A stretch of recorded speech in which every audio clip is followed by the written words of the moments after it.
So Elsie is this professor, and she ends up going on this trip. I think she's like into literature, and she's supposed to have the trip with her friends. Like, I believe they're supposed to do like an annual trip. They have been, or they're supposed to, I forget. But she ends up going by herself anyway, because she's dedicated. So she ends up trying to go to the designated trip, but then there's a storm and she gets sidetracked and she has to pull over. Almost runs this man over. She ends up going into this bar to like wait the rain out. She meets some lovely people, and then she realizes that he comes in there too. Even though their interaction for the first time wasn't the best, he's a nice man.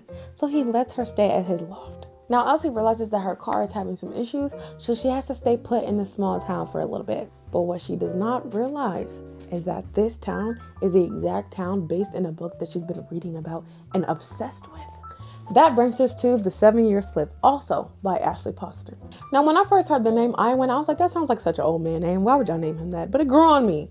It grew on me, and it fits who he is and their story. The 7-Year Slip is about Clementine. Her aunt passes away and she inherits her apartment. Clementine is settling in. She's dealing with her grief. She's trying to figure out if she even wants to live there in the first place. And then all of a sudden, there's a man in her house. She freaks out, of course, because why is this man in my house? But he says he's supposed to be living there, actually staying there for the summer because her aunt allowed him to. But as you would expect the book to go, they share a meal and decide to share the apartment.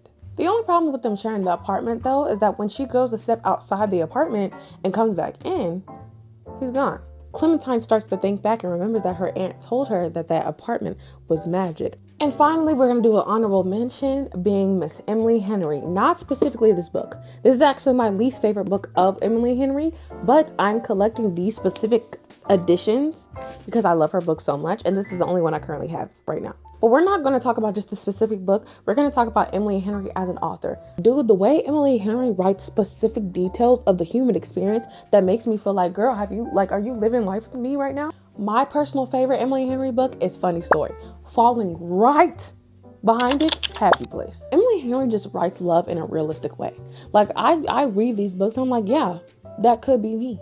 Like, it doesn't feel hard to obtain. This isn't some boss billionaire who has a million connections and he's coming to pick me up off the street. Like, it's not giving mafia romance or nothing like that. It's just giving real life issues, real life people, real life circumstances. Out of 25 books, those were my 5 best, and specifically with a hint of Emily Henry and her superiority. If you've read any of them or have a personal 5-star of 2025 that you want to talk about, let me know.